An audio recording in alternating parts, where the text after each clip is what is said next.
Olá amigos, tudo bem? Sejam todos muito bem-vindos. Esse é o canal Pátria e Defesa e hoje nós vamos conversar sobre armas nucleares, né? Vamos falar sobre os países que a detêm, qual é a posição do Brasil em relação ao mundo sobre esse tema, quem foram aí principalmente os nossos líderes, né, os nossos presidentes que abriram mão desse recurso para o Brasil e que nos colocaram eternamente nessa posição aí de refém, pelo menos até que apareça aí algum patriota realmente engajado aí que tenha coragem de desafiar o resto do mundo sobre isso.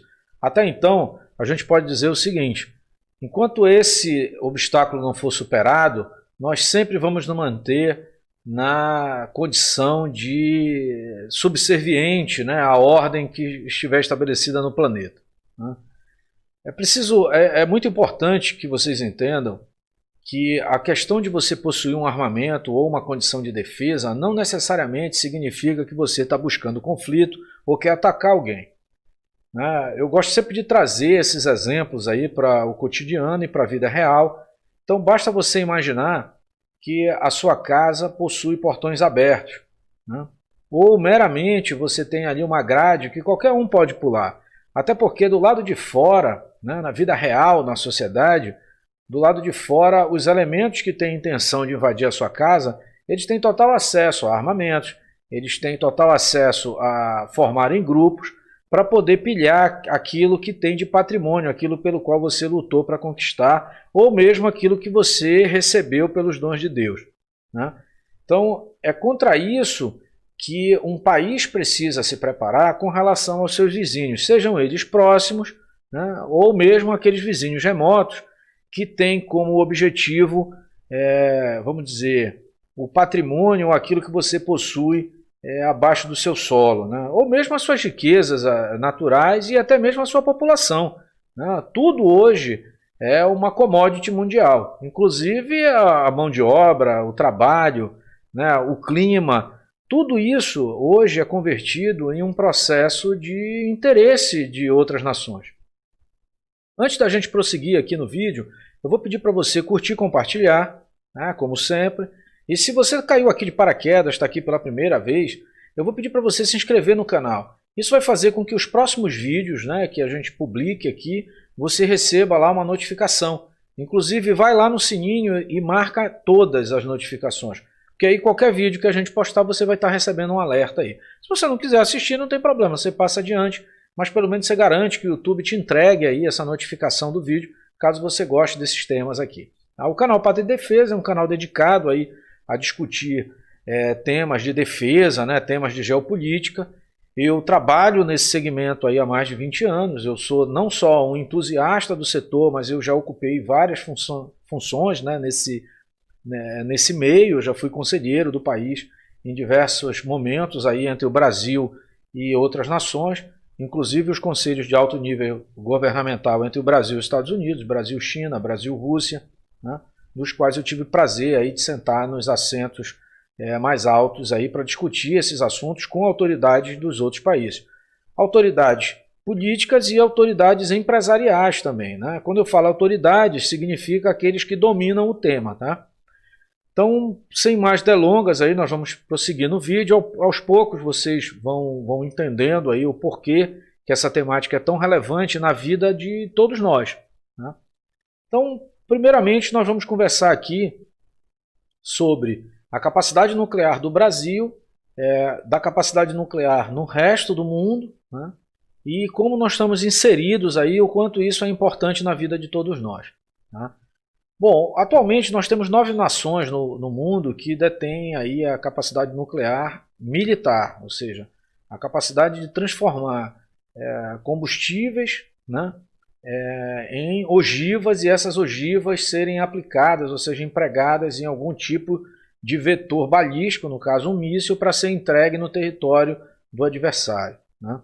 São esses países, principalmente os 5 membros do Conselho de Segurança da ONU. Então, vamos citar aqui Estados Unidos, Rússia, China, Reino Unido e França, tá?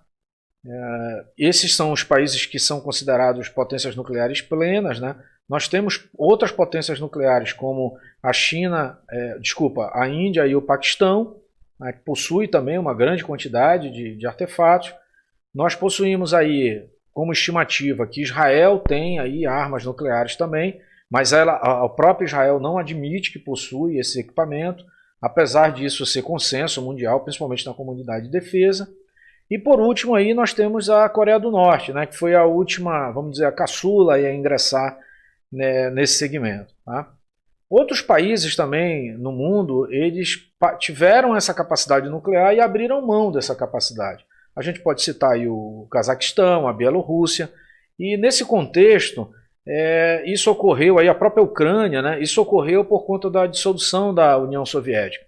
A União Soviética, como a gente sabe, era composta de diversos países ali da Europa Oriental e principalmente do hemisfério norte do planeta, né?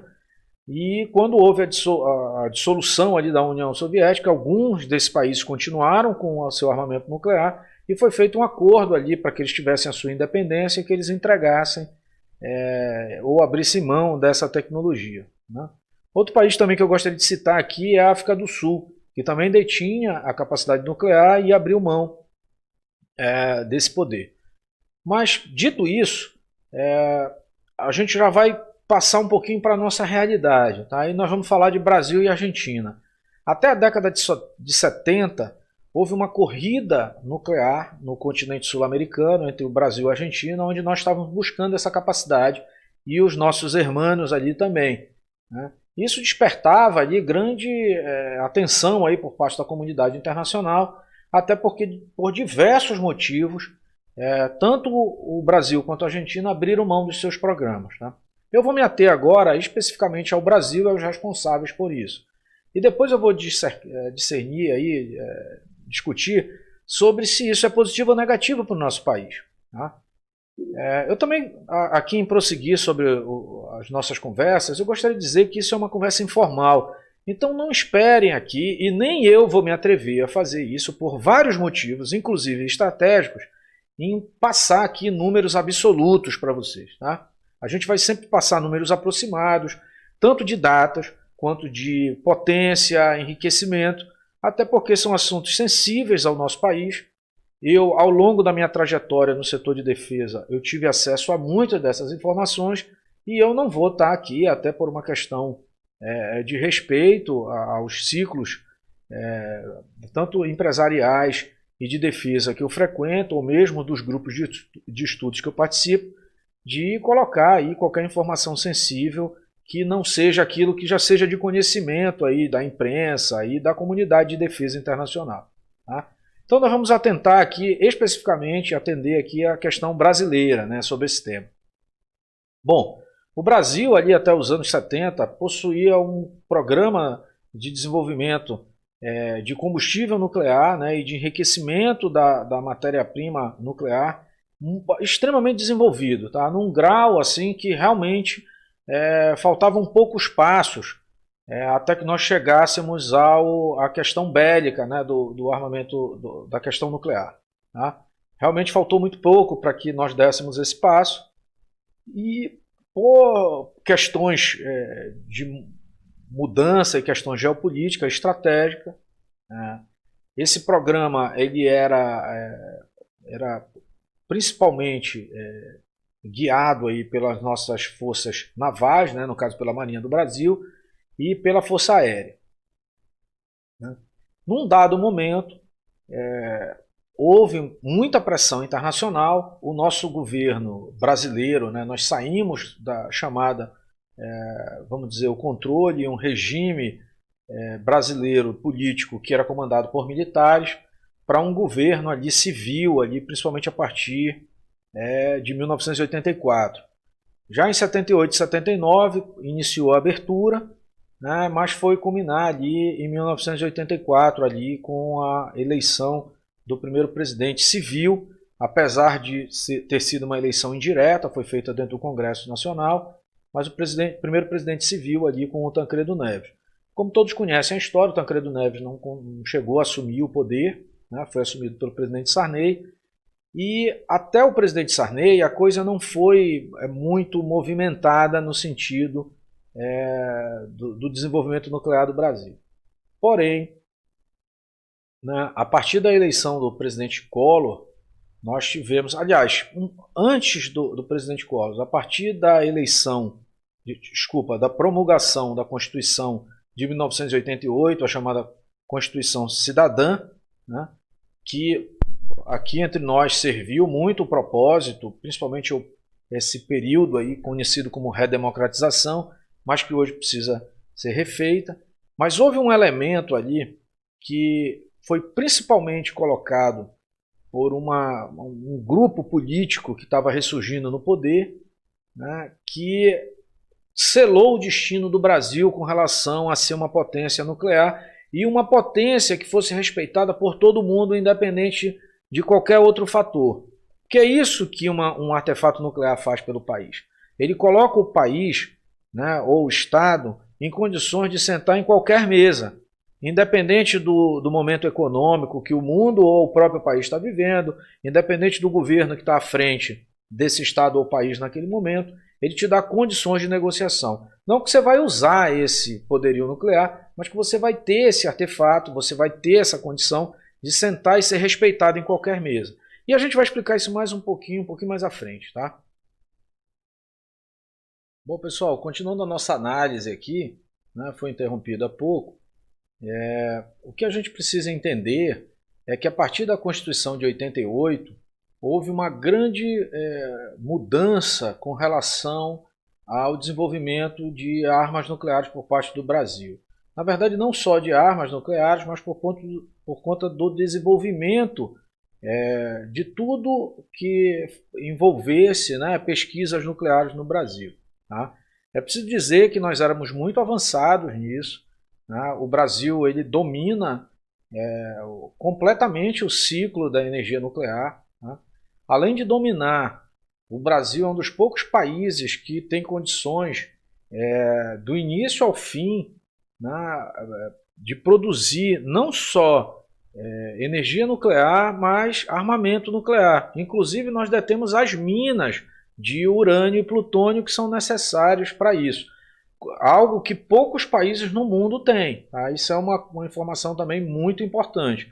Então, o Brasil, em querendo, ele faz o processo do início ao fim. Então, nós chegamos realmente muito perto disso, e isso, como eu já havia falado, despertou sempre a atenção da comunidade internacional. Tá? O que ocorreu? Na Constituição de 88, e aí eu vou ter que trabalhar no campo da especulação, não é algo que a gente possa comprovar, até porque muitos desses atores hoje não fazem parte mais do plano terreno, inclusive o principal deles, que é foi o presidente ali da Constituinte, né, que é o deputado Ulisses Guimarães, que, com exceção da sua carreira, né, da sua trajetória política, que me parece muito louvável pelo que eu conheço como história, não como presença, até porque não convivi, mas até aquele momento eu acho que todos os méritos seriam dados a ele. Porém, foi colocado na nossa Constituição de 88 um dispositivo que restringiu aquela geração e as gerações futuras, né, ao desenvolvimento de pesquisas e produção de tudo ligado ao setor nuclear que não envolvesse os fins pacíficos, né, e que não envolvesse ali energia e medicina. Né. Isso parece muito bonito, né? Você ouve isso, olha, mas qual o problema disso? Bom, é como se você fosse a nossa sociedade no presente, no passado, né? Naquele momento, no presente e no futuro, tolhida da possibilidade de se defender. Então você imagina que se o mundo hoje entrasse numa corrida nuclear, né? O primeiro empecilho, o primeiro dispositivo que precisaria ser superado era a nossa própria Constituição. Né? Porém, eu não considero esse o golpe mais grave que o país sofreu em virtude da irresponsabilidade política. Né? Eu não vou ser brando aqui, eu não vou dizer que foi ingenuidade, que foi... ou isso estava no campo da imbecilidade, tá? E eu vou ser bem duro com relação a isso, eu não vou estar aqui para estar passando um pano sobre esse assunto, ou fruto de uma grande imbecilidade, ou como eu acredito, grande motivado, né, grande motivação por parte de interesses internacionais. Porque você abrir mão da capacidade, inclusive futura, de criar um mecanismo de defesa para a sociedade que você está ali naquele momento como dirigente, isso é um processo de grande traição com relação àquelas pessoas que viveram naquela época e principalmente com o futuro da nação. Tá? Por que eu estou dizendo isso? Por que eu estou sendo duro? Eu estou manchando a honra aqui do deputado Ulisses Guimarães? Não, muito pelo contrário. Eu acho que ele cumpriu o papel dele ali naquele momento, mas a dimensão do ato que ele teve ao colocar isso na Constituição foi o início do fim, né, do Brasil como uma potência que pode ditar as regras do mundo. Tá? Nós podemos crescer, nós somos a 8ª economia do planeta, nós temos muitos fatores positivos, nós temos um dos melhores climas da humanidade, né? Nós temos aí condições de solo, plantio, uma população maravilhosa, mas nós nunca vamos poder sentar à mesa com o poder de decisão. Nunca. Esqueçam isso. Porque a diplomacia e os grandes responsáveis pela diplomacia do mundo, inclusive aqueles que estudaram lá na escola de Rio Branco, né, do Barão do Rio Branco, que foi o patrono aí da diplomacia brasileira, tem como mantra o seguinte: a diplomacia vai até onde a arma permite. Né? Você vai negociando, mas se num dado momento o interesse internacional, a cobiça internacional sobre o território ou sobre uma riqueza específica que o Brasil possua seja alcançado, se nós não tivermos os meios, não vai ser a conversa que vai resolver o problema. Nós vamos precisar ter meios de enfrentar essa cobiça. Né? E você não vai ter condições de enfrentar as grandes potências no mundo se você não tiver em paridade com elas. Então esquece, isso não é uma, vamos dizer, elucubração, é uma constatação de um fato. Tá? Isso é assim na nossa vida, né? Até porque eu vou ter que fazer uma parte aqui. Nós estamos muito acostumados a dirimir questões dentro da sociedade brasileira.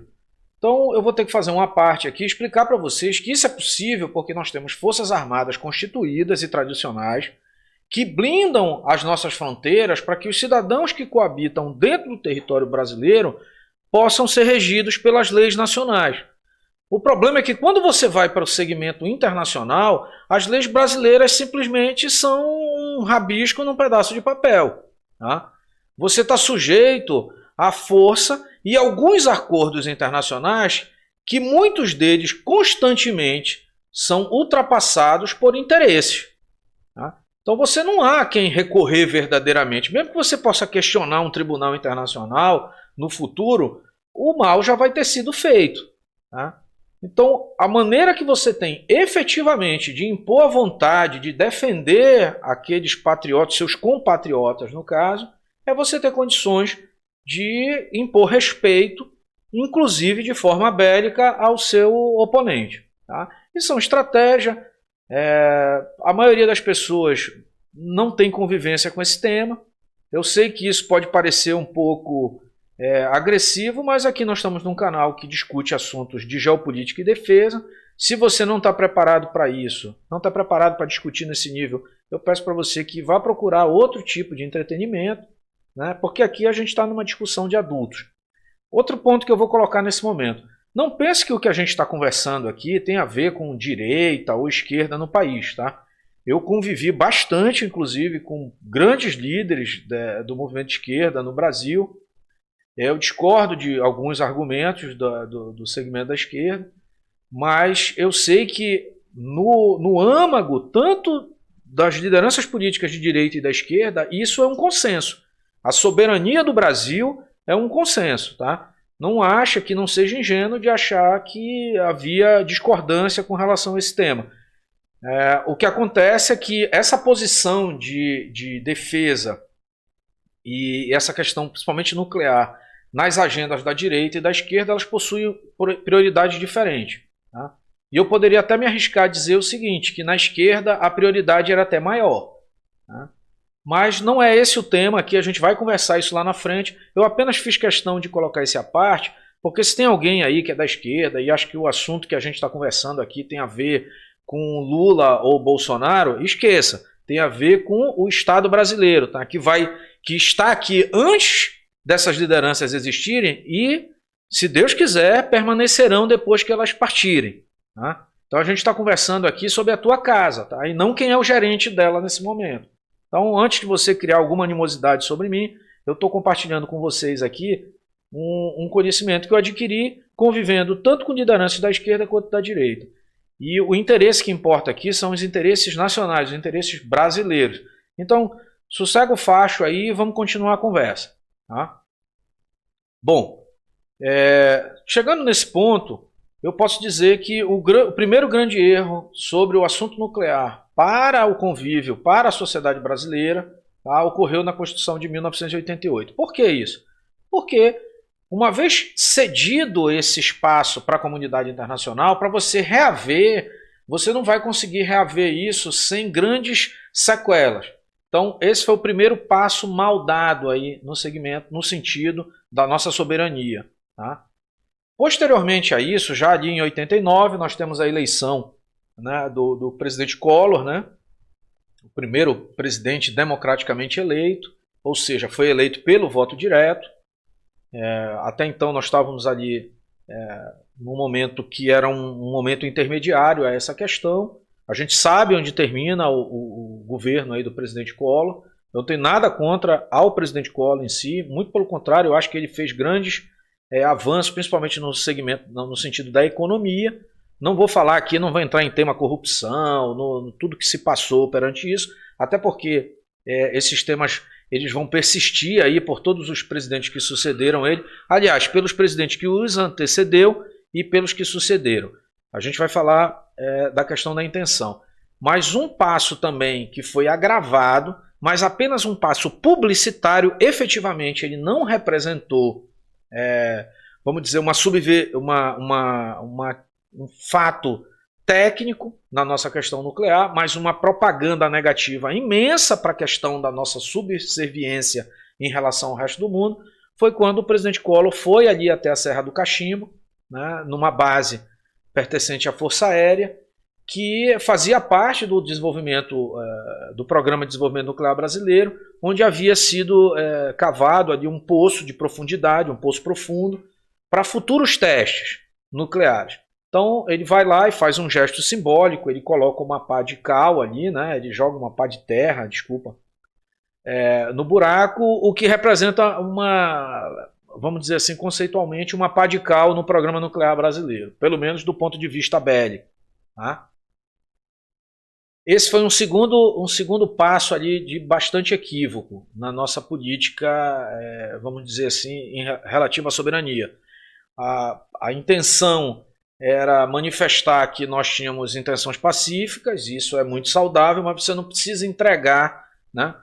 Você pode até dizer que quando você é proprietário de uma propriedade, você pode até dizer ao seu entorno, né, que você não vai sair na rua atirando em ninguém, mas você não deve declarar, dizer, olha, para isso eu vou provar, eu vou quebrar todas as minhas armas, porque o único recado que você está dando olha, eu não vou invadir ninguém e agora eu também não tenho como me defender. Pode avançar aqui que o que eu vou fazer é reclamar.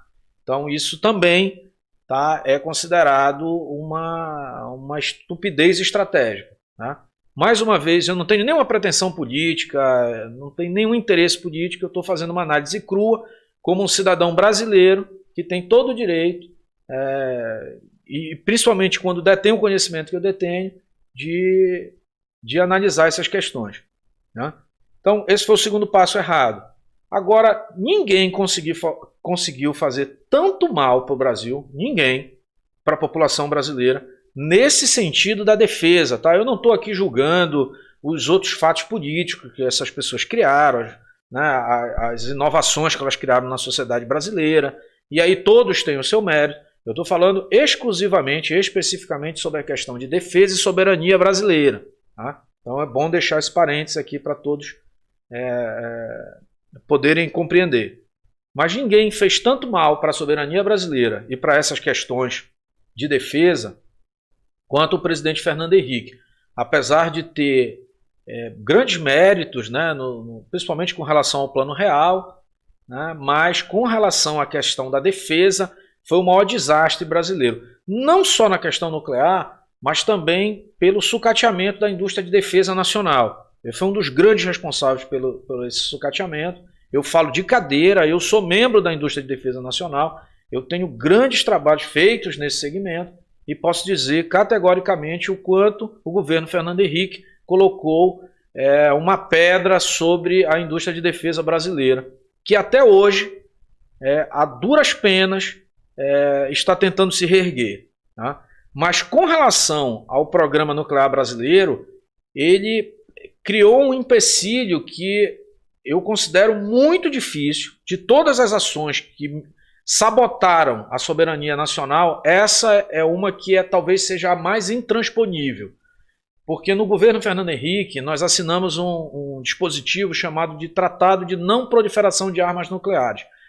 Olha, quem aí está no mundo da fantasia talvez ache, mas por que ele foi tão negativo? Não é bom contribuir com a não proliferação de armas nucleares no planeta? Eu também consideraria perfeito se todos assinassem ou fossem signatários desse tratado e se, principalmente, as potências nucleares já existentes fossem adeptas desse tratado, o que não são. Esse é um tratado imposto por potências que chegaram ao estágio, tá, nuclear, no sentido bélico, e que impuseram para o resto da população mundial que as outras não pudessem ter. Então é mais ou menos aquele seu colega de colégio lá, que é maior que todo mundo, que com um grito faz todo mundo se aquietar, né? É como se ele dissesse para todo mundo o seguinte: olha, você não pode malhar. Só quem vai continuar fortão aqui no mundo sou eu. Quem pode impor aqui para você baixar a cabeça sou eu. Em troca disso, eu vou dizer o seguinte para você: qualquer problema, talvez eu te defenda. Tá? Mas na prática a gente sabe que não é assim. Porque se esse mesmo ator aí, se esse mesmo colega grandão quiser o que você tem, você não pode fazer nada contra ele. Tá? E pior, se ele se juntar com os outros fortões e um deles tiver interesse naquilo que é seu, pode ser que ele abra a mão, inclusive de te defender, tá? Dependendo do que isso vem em troca. Então, o que nós fizemos foi algo, como Brasil, né, como nação, algo extremamente prejudicial para as gerações futuras. Tá? Por quê? Com relação ao que ocorreu na promulgação da Constituição de 88, o Brasil pode superar isso, vão ter sequelas, mas pode superar isso simplesmente se no futuro, numa nova Constituição, é um problema interno, é um processo interno a Constituição, não podem ter atores internacionais, inclusive nem interesses internacionais na Constituição brasileira, nem na atual e nem numa futura, que tal porventura ocorra. E esse assunto pode ser simplesmente não citado na próxima Constituição, apesar de que haverá pressão internacional para que ele seja colocado. Tá? Com relação ao gesto que o presidente Fernando Collor, à época, fez, é apenas um mico internacional. Provavelmente seja um dos únicos assuntos que ele se envergonhe quando ele se olha no espelho hoje. Seja esse. Com relação ao que o presidente Fernando Henrique fez, aí a coisa é muito mais complexa. Porque o presidente Fernando Henrique assinou esse tratado, assinou este acordo com a comunidade internacional. Significa que para você voltar atrás disso, você vai estar sinalizando: olha, eu não respeito mais esse acordo porque a partir de agora eu vou ter que fazer. E isso é muito complicado. Tá? Então, na minha opinião, na minha humilde opinião, esse fator é o mais agravante em relação à nossa soberania. Aí você vai me dizer: mas por que todo esse alarde? Por que toda essa questão? Olha, eu posso dizer para vocês o seguinte. Tá? Você não precisa atacar ninguém. Você não precisa ter intenção de invadir o seu vizinho. Mas se você declara para o mundo que você não tem condições de se defender, nós vamos passar por situações como nós estamos passando atualmente. Né? É muito simples. Alguém cria uma narrativa no exterior de que a nossa floresta amazônica está sendo mal utilizada pelos brasileiros. A gente ganha um grupo um coro internacional para esse tema. Uma outra leva de imbecis aqui dentro do Brasil ainda faz reverberar esse discurso imbecil, idiota, cujo único objetivo é, em algum momento, dizer: olha, o Brasil e os brasileiros não têm condições de tomar conta dessa porção que pertence a eles há 500 anos, né? E agora nós vamos ter que interferir. E eu digo imbecis porque esqueçam a questão ideológica, ou à direita ou à esquerda. Ambos são sistemas de governo que vão passar, são transitórios. O Brasil tem o direito, a cada 4 anos, de ir lá nas urnas e dizer: olha, não deu certo esse modelo, ou deu certo esse modelo, eu quero dar mais 4 anos, ou eu quero de novo dar mais 4 anos. Essa é uma opção da democracia brasileira. Mas uma vez perdida a soberania sobre o território, meu amigo, não tem esquerda nem direita para retomar. Tem armas na fronteira para impedir que o próprio brasileiro possa ocupar esse espaço. Então, esse assunto que a gente está conversando aqui, ele é extremamente delicado, ele provavelmente me traga alguma represália, mas é importante que você que é adulto entenda o que está em jogo. Se você não gosta do presidente que está sentado na cadeira atualmente, ou não gostava do presidente anterior, eu posso dizer que ambos não teriam permitido, nem o atual e nem o anterior, que isso que o presidente Fernando Henrique fez fosse aceito. Eu tenho certeza absoluta disso. Tá?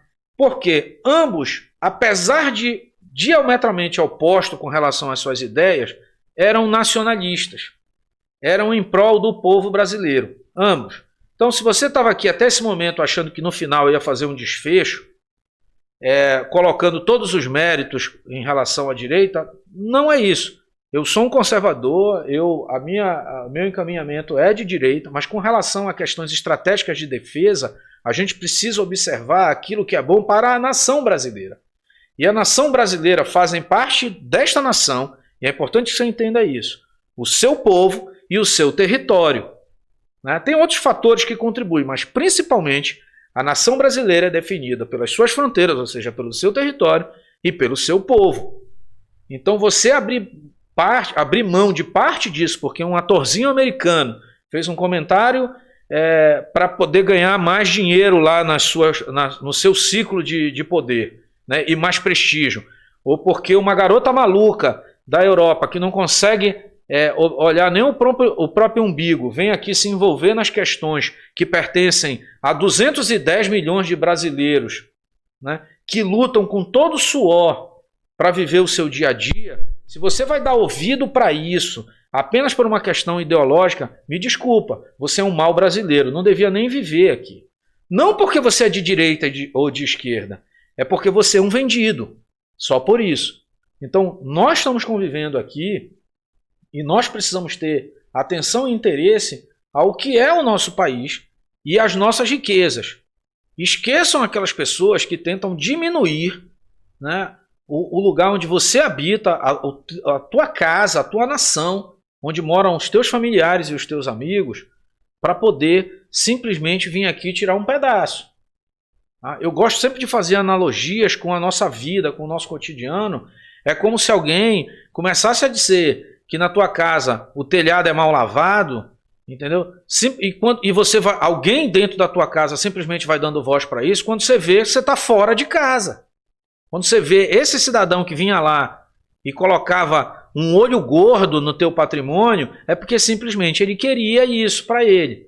Então, o Brasil precisa estar muito atento a isso, e essa questão nuclear é uma questão que nós abrimos mão, e dificilmente, eu não estou aqui para te trazer resposta, eu estou aqui para te dizer e compartilhar um pouquinho da minha experiência.